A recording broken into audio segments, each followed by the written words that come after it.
And the other question goes, you know how old ladies can be very touchy around younger people.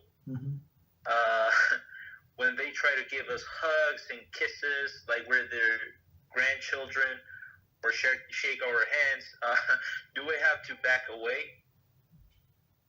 So if it's a grandmother, literally grandmother, there is no problem. I mean, but I would explain that. I mean, very, very respectively. That's not what we do. I'm a little different now, this and that, and I love you even more than before. But that's not what we do. Okay, so that would be proper. So, and you explain one time, and maybe give gifts, maybe cake, this and that. Maybe I don't know, buy tea, something like. Do something extra to show that it's not like you against anybody. You actually that's part of who you are right now. That's it.